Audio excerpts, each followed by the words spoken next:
আসসালামু আলাইকুম রহমতুল্লাহি অবরকাতুহ। সম্মানিত দর্শক, আজকের এই ভিডিওটি দৃশ্যত আওয়ামী লীগের জন্য হলেও যারা বিএনপির এই মুহূর্তে ক্ষমতার কেন্দ্রে আছেন এবং বিএনপির এই সুসময়ে যারা মধু এবং মেওয়ার একেবারে খুব কাছাকাছি নিয়ামক হিসাবে কাজ করছেন, তাদেরকে নিয়ে বিএনপির সাধারণ নেতাকর্মীর মধ্যে কী ধরনের নেতিবাচক যে চিন্তা চেতনা, ধ্যান ধারণা কাজ করে, এটি মোটামুটি এই আওয়ামী লীগের একজন যাকে বলা হয় সাবেক মন্ত্রী এবং আওয়ামী লীগের ভবিষ্যৎ কর্ণধার জনাব সজীব ওয়াজেদ জয়ের বন্ধু হিসেবে পরিচিত মোহাম্মদ এ আরাফাতকে নিয়ে যে কিছু কথা বলবো, সেই কথার প্রেক্ষিতে যারা ক্ষমতা রাজনীতি করেন আর ক্ষমতার বাইরে যখন ক্ষমতা চলে যায়, এই দুয়ের মধ্যে যে রসায়ন তৈরি হয়, সেই রসায়নের প্রতিক্রিয়ায় বা সেই রসায়নের কারণে একটি দলের কি ক্ষতি হয়, কি উপকার হয়, সেটা নিয়ে আলোচনা করব। গত 15 বছর নয়, ধরুন গত 18 বছর ধরে বিএনপি ক্ষমতার বাইরে। বিএনপির শত শত লোক, হাজার হাজার লোক, লক্ষ লক্ষ মানুষ যার যার অবস্থান থেকে যে কষ্ট করেছেন, কিন্তু গত 14 মাসে বিএনপির সুসময় আসার সঙ্গে সঙ্গে হঠাৎ করে কিছু মানুষের অভ্যুদয় হয়েছে, যাদেরকে গত এই 18 বছর ধরে এই বাংলাদেশে দেখা যায়নি। ক্ষমতার কারণে বিএনপির লোকজন তাদেরকে নিয়ে কোনো কথাবার্তা বলছেন না।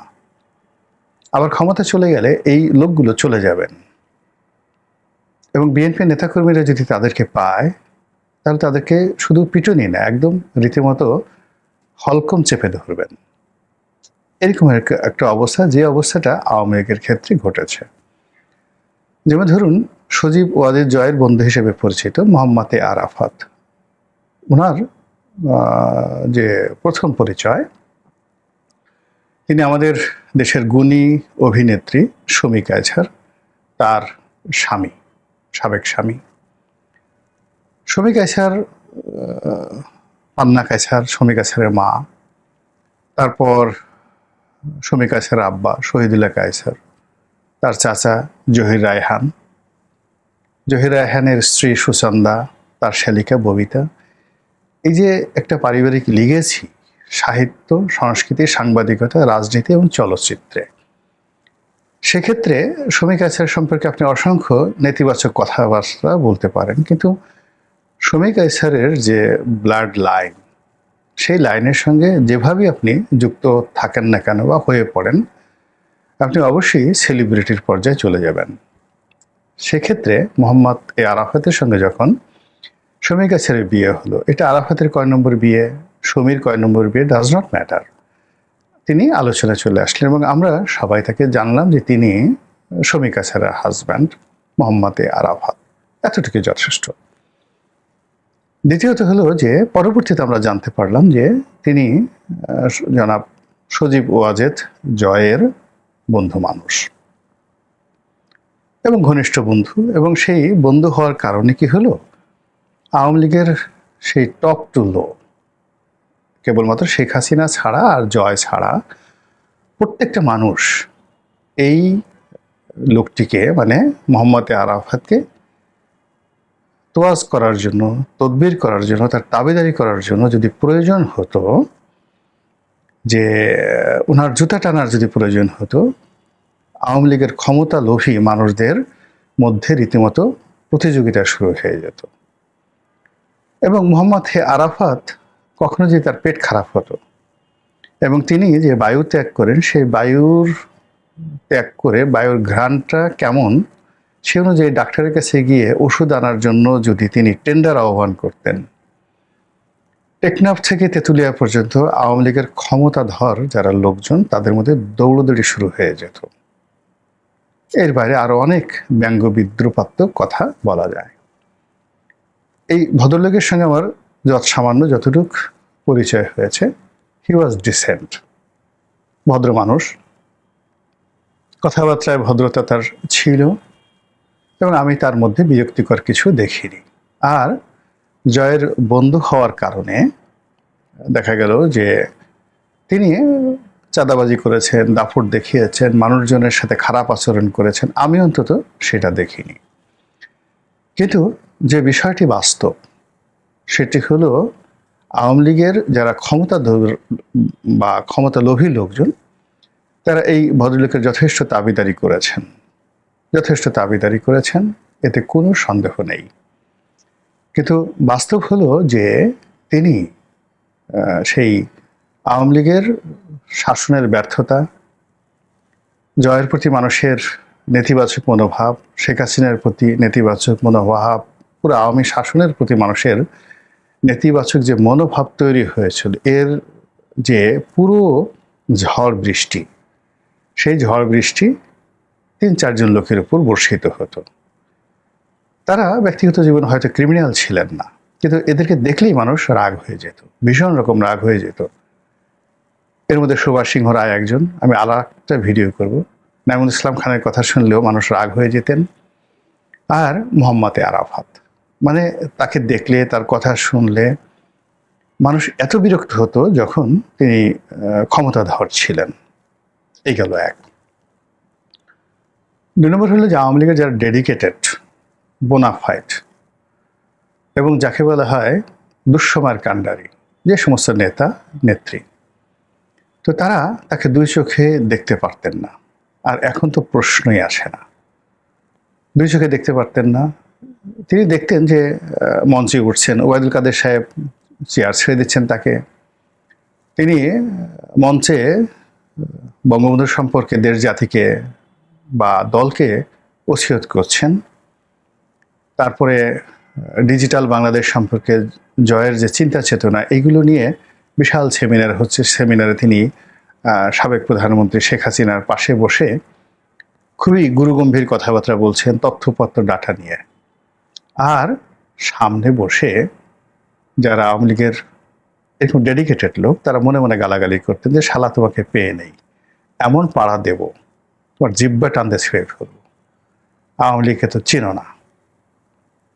তো এই কথাগুলো মনের মধ্যেই থাকতো, কেউ কিন্তু বলতো না, কেউ কখনো বলতো না।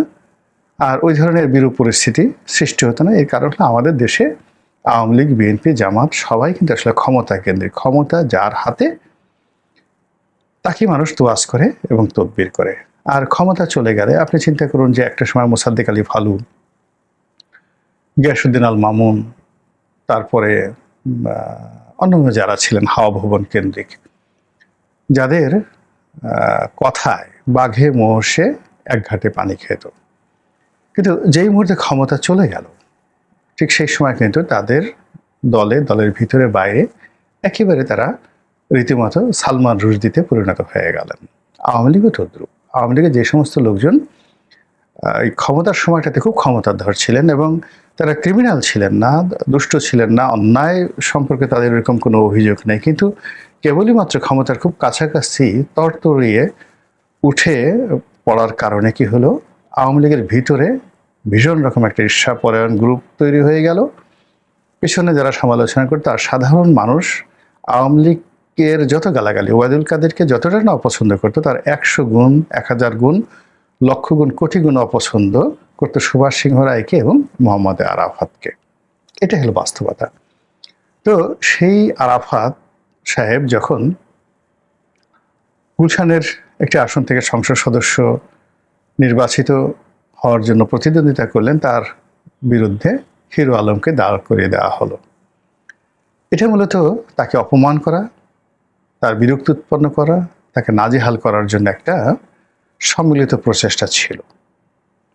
এবং এই হিরো আলমকে প্রমোট করার জন্য রাজনীতির অঙ্গনে রথী মহারথী, পত্রপত্রিকার প্রথম আলো থেকে শুরু করে অন্য যে সকল মিডিয়া ছিল, তাদের সম্মিলিত প্রচেষ্টা সবই ছিল মূলত আরাফাতকে কেন্দ্র করে তার উপর প্রতিশোধ নেওয়ার জন্য। তো এইভাবেই আসলে পুরো ক্ষমতার সময়টিতে, বিশেষ করে ২০১৪ সনের পরে আরাফাতের ক্ষমতা বাড়তে বাড়তে একেবারে শেখ হাসিনা যখন পতন হলো, তিনি তখন সালমান এফ রহমানের পরের লোকটি ছিলেন ক্ষমতার দিক থেকে এবং দলীয় যারা নেতাকর্মী আছেন তাদের তোয়াজ তদবিরের দিক থেকে, মানে আরাফাত সাহেবকে দেখার সঙ্গে সঙ্গে আওয়ামী লীগের লোকজন মুহূর্তের মধ্যে নৌকা হয়ে যেত, মানে ভাঁজ হয়ে যেত, পাল তুলে দিত, সঙ্গে সঙ্গে পাল তুলে দিত, বৈঠা টানা শুরু করে দিত, হুজুর আপনি যা বলবেন। তো এই অবস্থাতে মোহাম্মদ আরাফাত আসলে তার ওজন, তার আকৃতি, তার অবস্থান, ছাত্র মানে এই জিনিসগুলো তিনি কখনো ভাববার সময় পাননি বা তাকে কেউ প্রশ্ন করার সময় পায়নি। কিন্তু আওয়ামী লীগ বা বিএনপি এই দুটো দলের যে হোমোজেনিয়াসনেস, সেখানে বিএনপির আপনি যত বড় নেতাই হন না কেন, যেমন ধরুন মওদুদ আহমেদ খুব বড় নেতা, কিন্তু আপনি ছাত্র দলের যদি বাই প্রোডাক্ট না হন তাহলে আপনাকে আসলে বিএনপি সহজে মেনে নেয় না। আপনি মুসলিম লীগ করেছেন, ছাত্রলীগ করেছেন, আওয়ামী লীগ করেছেন, মানে এখানে আপনি গিয়ে দেখুন জয়নাল আবেদিন ফারুক কিংবা ফজলুর রহমান সাহেবের মতো মানুষ ছাত্রলীগ করার কারণে, মওদুদ আহমেদ ছাত্রলীগ করার কারণে তারা কখনো বিএনপির একেবারে বিশ্বস্ত লোক হয়ে উঠতে পারেনি। একইভাবে আওয়ামী লীগে যদি কেউ সত্যিকার অর্থে দাপট দেখাতে চায় তার কতগুলো পরিচয় থাকা লাগবে। মুক্তিযোদ্ধা পরিবারের সন্তান হতে হবে, বাবা মুক্তিযুদ্ধ হলে আরো ভালো হয়, বাপ, চাচা, নানা, খালু, ফুপা, মামা এদের আওয়ামী লীগের এমপি হতে হবে, মন্ত্রী হতে হবে, আর ছাত্রলীগ করতে হবে। এই গুণাবলীগুলো থাকলে সেই আওয়ামী লীগের নেতাকর্মী সে খুব সহজেই শেখ হাসিনার সামনে গিয়ে ঝগড়া করতে পারেন, তোফায়েল সাহেবকে প্রশ্ন করতে পারেন, যে কোনো মন্ত্রীকে 1 ঘন্টা গালাগালি করে আসতে পারেন, তার কিছু থাকুক বা না থাকুক, এটা আওয়ামী লীগের একটা চিরায়ত শক্তি। আর এখান থেকে ধরুন যাদের ঠিক যাকে বলা হয় এই 3টা গুণাবলী নেই, যেমন ধরুন শেখ পরিবারের সন্তান শেখ হেলাল ধরেন বা তন্ময় ধরেন, কিন্তু এরা কখনো ছাত্রলীগ করেনি। ফলে কি হলো, তারা ওই ক্ষমতার আরাফতের মতো তারা ওই ক্ষমতার কেন্দ্রেই দাপট দেখেছেন, কিন্তু বিশ্ববিদ্যালয় ক্যাম্পাসে এসে ছাত্রলীগের মধ্যে এসে ওইরকম একটা টুশব্দ করবে, কথাবার্তা বলবে, এরকম সাহস তাদের অতীতেও ছিল না, এখনো নেই। এটা শেখ পরিবারের লোকের ক্ষেত্রে আমি বর্ণনা করলাম। আপনি অন্যান্য যারা আছে, যেমন বাবা এমপি, নিজে এমপি হয়েছে, মন্ত্রী হয়েছে, কিন্তু ছাত্রলীগ করেনি, আমেরিকাতে পড়াশোনা করেছে, আমেরিকা থেকে এসেই হয়ে গেছে। তো যে সকল ডেডিকেটেড নেতাকর্মী ছাত্রলীগ করেছেন, ছাত্রলীগের সেক্রেটারি ছিলেন, কিন্তু কিছুই পান নাই জীবনে, কিন্তু সে ছাত্রলীগের সেক্রেটারি ছিল, দেখা গেল একটা মন্ত্রীকে তুইতুকারি করে তিনি কথাবার্তা বলছেন। এটা আওয়ামী লীগের একটা সাধারণ বৈশিষ্ট্য। তো সেই দিক থেকে মোহাম্মদ আরাফাত তার কোনো সিএস, আরএস, বিএস কোনো জরিপে আওয়ামী লীগের সঙ্গে তার যে সম্পৃক্ততা, এটা আমরা ব্যক্তিগতভাবে জানিনি, কখনো জানিনি। তিনি ছাত্রলীগ করেছেন, ছাত্রলীগের তার কোনো যাকে বলা হয় সিএস পর্চা আছে, যেমন এখন ধরেন শাহাবুদ্দিন চুপ্পু, সেই ছাত্র জীবন থেকে ছাত্রলীগ করেছেন, প্রেসিডেন্ট, ছাত্রলীগের হয়ে সে জেল খেটেছেন, তারপরে বঙ্গবন্ধু হত্যাকাণ্ডের পরে তিনি আবার জেল খেটেছেন এবং সেখান থেকে বের হয়ে বিসিএস করে তিনি সেই যাকে বলা হয় রাষ্ট্রপতি হয়েছেন। এখন তার যে জোশ ছাত্রলীগকে নিয়ে, আবার সে যেভাবে খুব সহজে টেকনাফ থেকে তেঁতুলিয়া পর্যন্ত ছাত্রলীগের, যুবলীগের, আওয়ামী লীগের, মহিলা আওয়ামী লীগের সবার মধ্যে সে মিশে যেতে পারবে, তোফায়েল সাহেব যেভাবে পারবে, আব্দুল হামিদ সাহেব যেভাবে পারবে, বা যাকে বলা হয় সাবেক রাষ্ট্রপতি জিল্লুর রহমান যেভাবে পারবে, ঠিক সেইভাবে কিন্তু জিল্লুর রহমান সাহেবের ছেলে পাপন সাহেব পারবে না, কিংবা রাষ্ট্রপতির ছেলে এই যে হামিদ সাহেবের ছেলে পরবর্তীতে মন্ত্রী হয়েছেন বা এমপি হয়েছেন, তিনি পারবেন না। এটাই হলো স্বাভাবিক। তো সেই দিক থেকে মোহাম্মদ আরাফাতের অবস্থাটা দলের নেতাকর্মীদের মধ্যে ওইরকমই ছিল। এখন দল ক্ষমতায় নাই, উনি দেশের বাইরে বা দেশের ভেতরে কোথাও আছেন, পালিয়ে আছেন। কিন্তু অবাক করার ব্যাপার হলো যে সেখানে থেকেও তিনি সেই আগের মতোই বক্তব্য দিয়ে যাচ্ছেন। প্রথমত আমি তাকে অনুরোধ করব এবং দলকে অনুরোধ করব যে স্টপ ইট। এই মুহূর্তে আসলে মোহাম্মদ আরাফাতের মতো যারা লোকজন রয়েছেন, ইভেন সুভাষ সিংহ রায়ের মতো যারা লোকজন রয়েছেন, তারা আওয়ামী লীগের পক্ষে যদি কথা বলেন, আওয়ামী লীগের ভিতরে এবং বাইরে নিদারুণ প্রতিক্রিয়া হয়, ভীষণ রকম। ওই যে অনেক ভিউ হবে বা দেখবে, ডাজ নট ম্যাটার, কিন্তু অন্তঃস্থল থেকে বলছি যে মোহাম্মদ আরাফাতের মতো মানুষ যদি এখন কথাবার্তা বলে, আওয়ামী লীগের ক্ষতি হবে, রাজনীতির ক্ষতি এবং দেশেরও ক্ষতি হবে। এবং তিনি মূলত প্রতিহিংসার শিকার হবেন। এবং দেশের বাইরে আওয়ামী লীগের যারা লোকজন আছে, আপনি যেখানে চিন্তা করেন যে ডক্টর মোহাম্মদ ইউনূস সাহেব যান, তাকে ডিম ছুঁড়ে মারছে, তা আরাফাতকে যদি সেই আওয়ামী লীগের লোকেরা পায় দেশের বাইরে, একটা সোজা বাটাম দিয়ে ফেলবে। তার সঙ্গে জয়ের কি বন্ধুত্ব আছে না না আছে ওটা তিনি যখন ক্ষমতায় ছিলেন তখন ছিল, কিন্তু এখন তিনি যদি জয়ের পাশেও দাঁড়িয়ে থাকেন, জয়ের গলা ধরেও যদি দাঁড়িয়ে থাকেন, জয় তাকে রক্ষা করতে পারবে না। ওখান থেকে টেনে এনে কিন্তু তাকে আওয়ামী লীগের লোকজন কিল গুতা ঘুষি দিয়ে তাকে নাকের বদনা ফাটিয়ে দেবে একদম রীতিমতো। এটা হলো আওয়ামী লীগের বৈশিষ্ট্য, ছাত্রলীগের বৈশিষ্ট্য। এবং এই দল, মানে এটা শেখ হাসিনা খুব ভালো করে জানেন। এই দলে ধরেন অনেক কথা, কেবলমাত্র শেখ হাসিনার অনেক কথা ধরেন দলের নেতাকর্মীরা জানে যে এটা খারাপ, বিরক্তিকর, তারপরে তারা শোনে। এটা এই আনুগত্যটা দলের মধ্যে আছে। কিন্তু তাই বলে ওবায়দুল কাদেরের কথা আগে যেভাবে বলেছে সেভাবে মানুষ শুনতে রাজি নয়। জাহাঙ্গীর কবির নানকের কথা শুনতে রাজি নয়, বাহাউদ্দিন নাসিমের কথা শুনবে না মানুষ।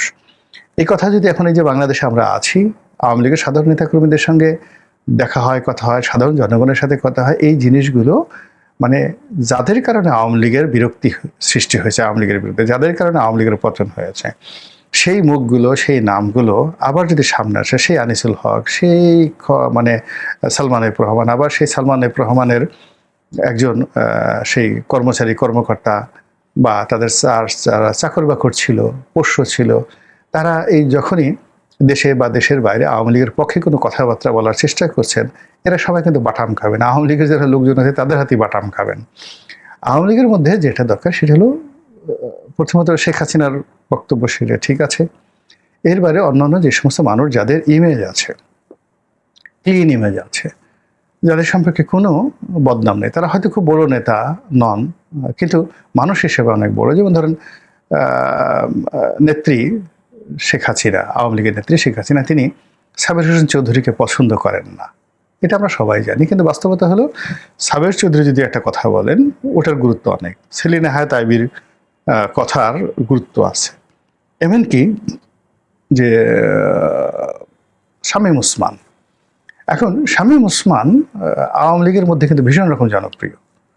সে ভুং ভাং ইত্যাদি ইত্যাদি কথাবার্তা বলে, এবং আওয়ামী লীগ বিরোধী যারা শক্তি তারাও কিন্তু শামীম ওসমানকে কাউন্ট করে, তাচ্ছিল্য করে না। কিন্তু সেই দিক থেকে মোহাম্মদ আরাফাত কথা বলে প্রতিপক্ষ তাচ্ছিল্য করে, ঠাট্টা মস্করা করে, আর আওয়ামী লীগের লোকদের গোস্বা হয় যে বেটা তোমাদের জন্য আজকের এই অবস্থা। তো এই জন্য আসলে আরাফাত জয়ের যদি বন্ধু হয়, সঙ্গতি করে না আমার ছোট ভাইয়ের মতো, ভাগ্নের মতো, জয় আমাদের ভাগ্নে, তো সেই কারণে সেই অনুরোধ থেকেই বলবো যে বাবা যতটুক হয়েছে এনাফ, যথেষ্ট হচ্ছে এনাফ। আবার যদি ক্ষমতায় আসে, আবার যদি জয় চায় তুমি আসবে বা আপনি আসবেন, তখন আপনাকে কেউ কোনো কথা বলবে না। ক্ষমতা কেন আবার আপনার জুতো টানবে, আবার আপনার মানে যাকে বলা হয় পাল তুলবে আপনার কথার উপর। কিন্তু এই মুহূর্তে whatever you are doing, if you really love your party, if you really like that Sheikh Hasina will do better, সেক্ষেত্রে স্টপ ইউর মাউথ, জাস্ট মুখটা বন্ধ রাখেন। আমরা যারা বাংলাদেশ আছি, বাংলাদেশে বসে এই কথাগুলো শুনছি, কিছু কিছু মুখের কথা, কিছু কিছু মুখের প্রতিচ্ছবি, কিছু কিছু জিনিস যেগুলো আসলে আপনি আন্তরিকতা নিয়ে হয়তো কোনো কথা বলেন, সব কথায় আন্তরিকতা নিয়ে বলেন, আপনার আন্তরিকতা নিয়ে কোনো যাকে বলার সন্দেহ নেই। আমি তো আগেই বললাম যে দেখুন আপনার এই যে আপনার সম্পর্কে যে কথাগুলো বললাম সবই পজিটিভ, কিন্তু বাস্তবতা হলো যে এখানে আওয়ামী লীগের নেতাকর্মীর মধ্যে এবং আওয়ামী লীগের প্রতিপক্ষের মধ্যে আপনার সম্পর্কে যে কথাগুলো আছে, এতে করে দলের ভীষণ রকম ক্ষতি হচ্ছে। দলে অনেক লোক লাগে, আবার যদি কখনো আওয়ামী লীগ ক্ষমতায় আসে, ভালো পজিশনে আসে, তখন আপনারা আবার আসবেন, তখন আপনাদের তো কেউ নিষেধ করবে না। বাট এই ক্রাইসিস মোমেন্টে, এই ক্রাইসিস মোমেন্টে আপনি যা কিছু করছেন না কেন, এটা ভালো হচ্ছে না। আল্লাহ আমাদের সবাইকে হেদায়েত দান করুন এবং হেফাজত করুন। আসসালামু আলাইকুম ওয়া রাহমাতুল্লাহি ওয়া বারাকাতুহু।